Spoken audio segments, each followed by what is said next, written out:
পুজো শেষ, তাই বলে কি মন খারাপ করবেন? একদমই না। আবার কবে ফিরবেন মা দুর্গা? আগামী বছরের মহালয়া কবে? ষষ্ঠী থেকে দশমীর তারিখ জেনে নিন। ঝটপট জেনে নিন 2026 সালের পুজোর পুরো নির্ঘণ্ট। এই বছরের মতোই শেষ হয়ে গেল শারদোৎসব। মণ্ডপ খালি, প্রতিভা বিসর্জন, আর চারপাশে একটু শূন্যতা। কিন্তু বাঙালির পুজো মানেই তো শুধু বিদায় নয়, আবার ফিরে আসার অপেক্ষাও বটে। তাই এখন থেকেই দিন গোনা শুরু হোক, কারণ আগামী বছরও দেবী আসছেন নতুন সাজে, নতুন আনন্দে। আগামী বছরের মহালয়া পড়েছে 10ই অক্টোবর। সেই দিন ভোরে এই দেবী পক্ষের সূচনা।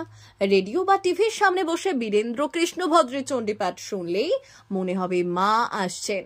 শহর থেকে গ্রাম সব জায়গাতেই পুজোর আবহ ছড়িয়ে পড়বে সেই দিন থেকেই।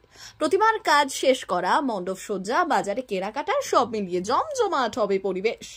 এরপর অপেক্ষা ষষ্ঠীর। আগামী বছর দেবী দুর্গার বোধন হবে 17ই অক্টোবর।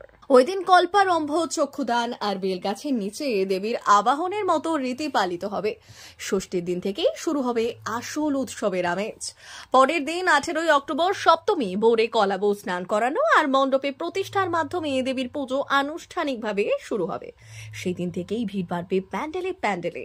সব থেকে গুরুত্বপূর্ণ দিন মহা অষ্টমী পড়ছে 19শে অক্টোবর।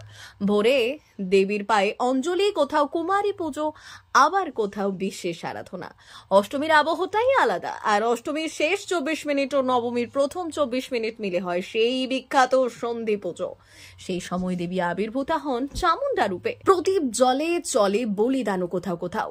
এরপর 20শে অক্টোবর নবমী। এই দিনই মূল আচার শেষ হয়।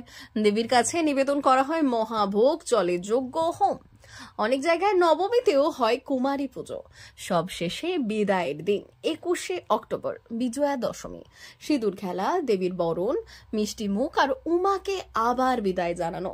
তাই এবছর শেষ হলেও মন খারাপ নয়। আগামী বছর 10ই অক্টোবর মহালয়া থেকে 21শে অক্টোবর দশমী পর্যন্ত আবার একটানা উৎসব। এখন থেকেই শুরু হোক দিন গোনা, কারণ সত্যিই আসছে বছর আবার হবে। ব্যুরো রিপোর্ট, ভুবনগ্রাম সংবাদ।